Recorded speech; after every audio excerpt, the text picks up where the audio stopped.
What if someone you love right now turns out to be someone's future?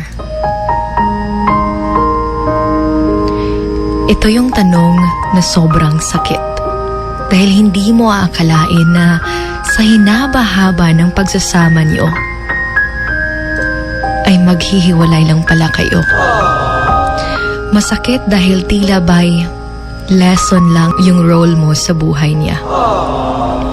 Yung naging masaya kayong dalawa, binuo mo siya, making that person a better one, pero sa iba pala siya nakalaan.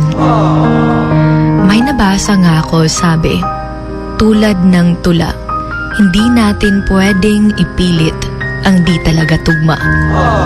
Dahil kahit matagal na pala kayong nagsasama, pero kung hindi talaga kayo yung para sa isa't isa, hayaan mo na lang siya. May mga taong naging parte ng buhay natin na kailangan nang mawala at kailangan na lang talaga natin itong tanggapin kahit na mahirap sa damdamin. Alam naman natin na in every relationship, nag-i-effort talaga tayo dahil mahal na mahal natin ang isang tao. Sadyang may mga relationship lang talaga na sinusubok ng todo, na buong akala mo ay kayo, pero iba pala ang nakalaan sa kanya sa dulo. Masakit yung tipong you are building someone for someone else. Because for how many years being together, kasali na yung taong mahal mo sa goals mo, sa future plans mo, sa lahat-lahat ng success mo sa life, dahil nakikita mong makakasama mo siya sa future. Pero yun na nga, there are things that we can't control, even yung relationship nyo.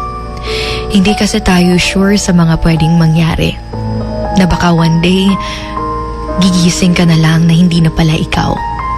O baka one day, gigising ka na hindi na pala siya.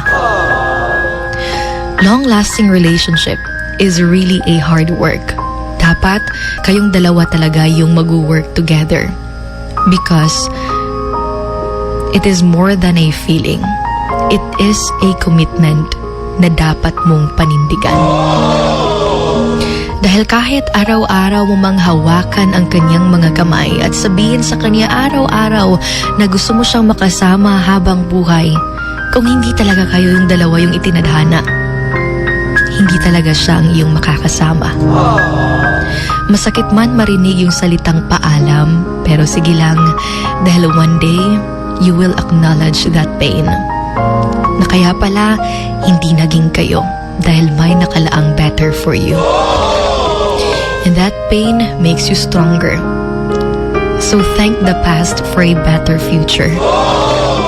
Remember that healing is not an overnight process. It will always take time. Minsan nga, masaya ka na tas bigla-bigla na lang mag-reopen yung wound. But remember to never give up. Take each day one step at a time and try to be in a better place mentally and emotionally than you were yesterday. Because healing is not a race to be won. It is about embracing every step of the process. For it takes time for your wounds to mend and for your spirit to renew itself. This is Sugar Dolly, your Hugot Babe. Right here, so Wild FM 103.1. This is Emotions Going Wild.